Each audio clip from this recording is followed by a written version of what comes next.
Hello. So in this video, we're going to talk about Virginia Woolf's short story, The Mark on the Wall. Virginia Woolf, as many of you probably know, is one of the most important 20th century authors. She was central to the Modernist movement. She was a leading figure of the Bloomsbury Circle, which was one of the most influential and important groups of writers, artists, philosophers, psychoanalysts, etc., in the period of what we call high modernism, the 1920s and 30s particularly. And the short story, The Mark on the Wall, this is textbook Virginia Woolf. This is textbook stream of consciousness. So that's one of the really important things about this story. One of the reasons it's so interesting and so worth reading is the story gives you a very quick, concise sense of Woolf's style, and particularly the stream of consciousness style, which was really, really central to the modernists. They became really fascinated by this idea of just writing in a way that represented how the human mind worked. This was somewhat inspired actually by the Dadaist movement during World War I.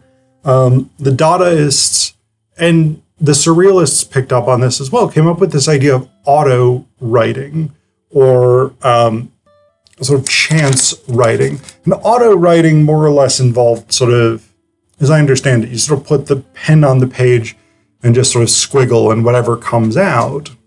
But the Dadaists came up with this idea also where you would, chance would determine what came out in your art.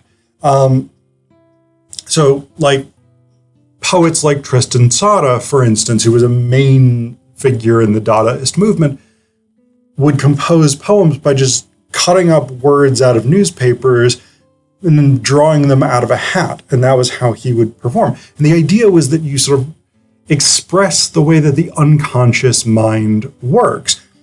The modernists, people like Woolf, people like James Joyce, who's the other? Why can't I think of any of the other high modernists who did stream of consciousness? It doesn't matter. So this whole group of modernists sort of took this goal of expressing the way that the unconscious mind works, and they shifted toward stream of consciousness, which basically involves you sort of write down almost free associations. And this is where they sort of draw from psychoanalysis, right? Because psychoanalysis was a really fascinating thing to the high modernists, Freudian psychoanalysis, especially. So the idea of association of ideas, et cetera, et cetera.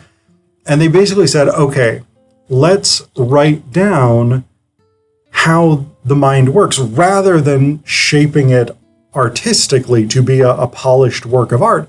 Let's shape it to be a direct representation, a direct expression of the jumps, the randomness, the arbitrary connections that the human mind makes. And again, The Mark on the Wall is a great example of this. If you want something very quick, very brief and readable in order to understand stream of consciousness, this short story is great for that.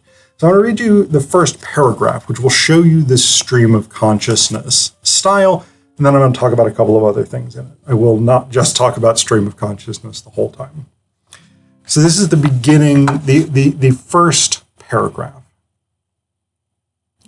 Perhaps it was the middle of January in the present year that I first looked up and saw the mark on the wall. In order to fix a date, it is necessary to remember what one saw. So now I think of the fire, the steady film of yellow light upon the page of my book, the 3 chrysanthemums in the round glass bowl on the mantelpiece. Yes, it must have been the winter time, and we had just finished our tea, for I remember that I was smoking a cigarette when I looked up and saw the mark on the wall for the first time. I looked up through the smoke of my cigarette, and my eye lodged for a moment upon the burning coals, and that old fancy of the crimson flag flapping from the castle tower came into my mind, and I thought of the cavalcade of red knights riding up the side of the black rock. Rather to my relief, the sight of the mark interrupted the fancy, for it is an old fancy, an automatic fancy, much as a child, perhaps. Made as a child, perhaps, sorry. The mark was a small, round mark, black upon the white wall, about 6 or 7 inches above the mantelpiece. So, perfect stream of consciousness, in part because it is past tense, and so much of it is focused on the speaker's thought process. I thought this, I saw this, and that triggered this fancy, and I didn't really want to have that daydream, basically. And so I was glad when this other thing made me think of this.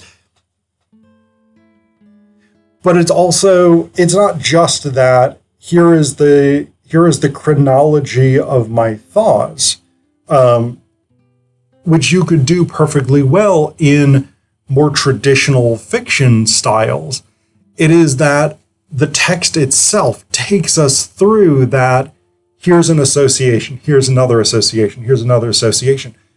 And we get this, the bulk of this story is prompted by seeing this mark on the wall and not knowing what it is, considering any number of possibilities for what it might be, and having each of those considerations take us down its own little tangent, its own little rabbit hole of thinking about the previous owners of the house, or thinking about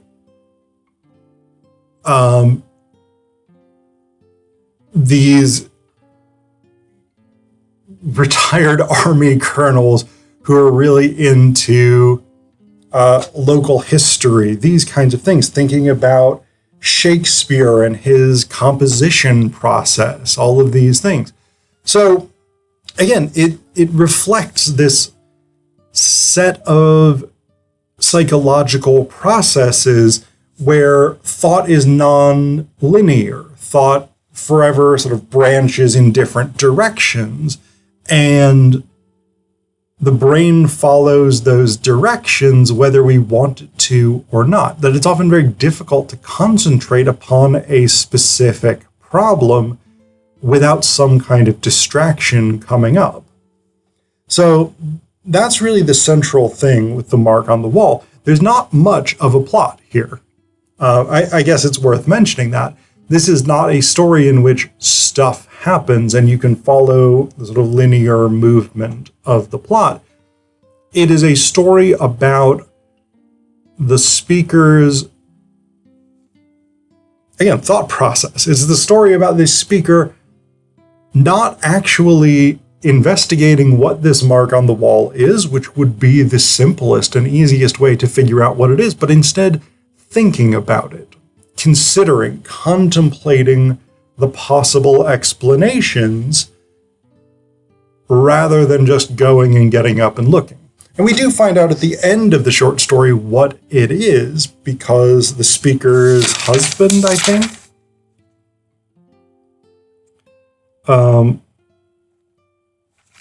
it's not really clear, but it seems to be husband, or at least companion, tells us what it is. I'm not going to spoil it. Read the story. It's a good story. But so we have that element of it. We have other elements that are pointing us toward this being a very modernist story, with capital M, modernist. Again, that sort of high modernism of the 20s and 30s, the Bloomsbury Circle, people like this. So one of those elements is the introduction of the sort of awareness of existential absurdity.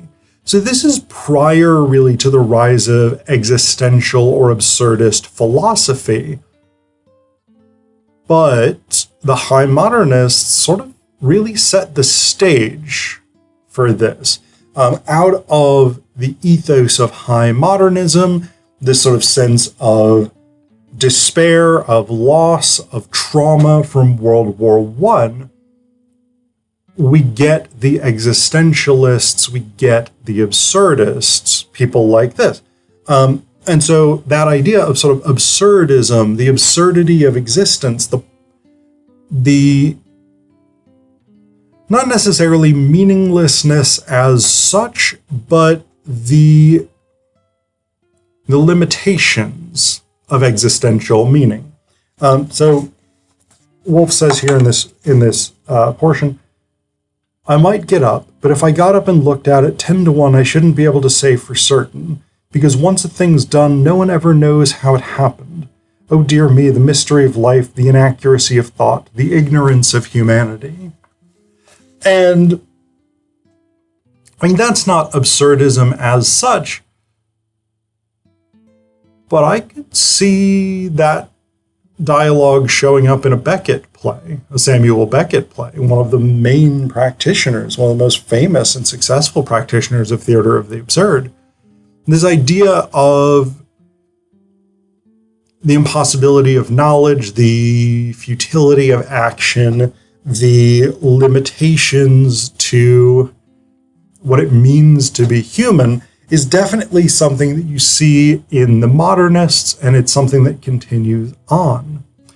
We also have this critique of modernity, of modern life that shows up. For instance, in this sentence, yes, that seems to express the rapidity of life, the perpetual waste and repair, also casual, also haphazard. And this is an interesting one because this is a sort of double-edged element. On the one hand, many of the modernists were fascinated by modernity, by technology, by even the industrialization of society. But that fascination was not always positive. In many ways, that fascination was a terror of the modern world, the industrial world, the regimented time of a world run by factory clocks, by railroad timetables, etc., etc. And there is this sort of nostalgic longing, and I think we see that in the mark on the wall. There is this kind of nostalgic longing for a simpler time, an idealized time of 19th century, realistically, gentility. And when, for instance, and I mean, often Woolf sort of satirizes these things. I didn't mark this. Well, let me see if I can find the bit. Yes. So, like this. What sort of man is an antiquary, I wonder? Retired colonels, for the most part, I dare say, leading parties of aged laborers to the top here, examining clods of earth and stone, and getting into correspondence with the neighboring clergy, which, being opened at breakfast time, gives them a feeling of importance, and the comparison of arrowheads necessitates cross-country journeys to the country towns, an agreeable necessity both to them and to their elderly wives, who wish to make plum jam or to clean out the study, and have every reason for keeping the great question of the camp or the tomb in perpetual suspension, while the colonel himself feels agreeably philosophic in accumulating evidence on both sides of the question. That's one sentence, by the way. So this image of the antiquary, the retired colonel, who just goes around sort of examining little bits of rock and whatnot, and pondering the great history of England. I feel like this is very much this sort of nostalgic image. This sort of sense of the Victorian country squire, right? I mean, and we see this in, for instance, P.G. Wodehouse's Blandings, right? This sort of idealization of the country squire, the country gent living this rustic, old style life, etc., etc. I mean, and so we have that nostalgia balanced against the tension of modernity. The fact that Woolf and many of the modernists lived in major cities, especially London. I mean, the Bloomsbury Circle was centered in the Bloomsbury district of London. They were very much not country people, although they were generally wealthy and they could escape to the country for vacations, rest, relaxation, whatever it was when they wanted to. But they weren't rural people. They weren't rustics. They were city people. They were urbanites. And that meant that they lived in a world of modernity. They lived in a world where time was regulated in a way it hadn't traditionally been in country life. They lived in a world where goods were mass-produced increasingly, even for the wealthy.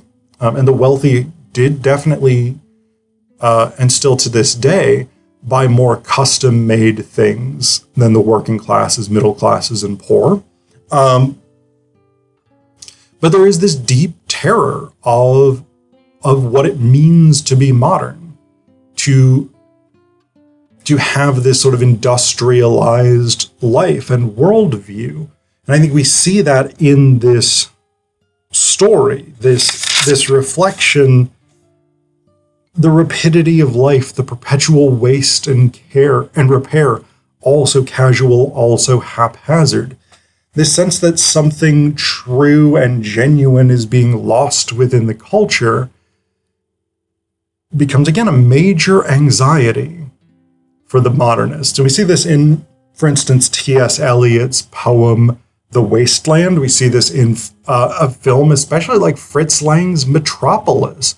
This sort of anxiety about the mechanization of society and what that does to the human beings who inhabit that civilization.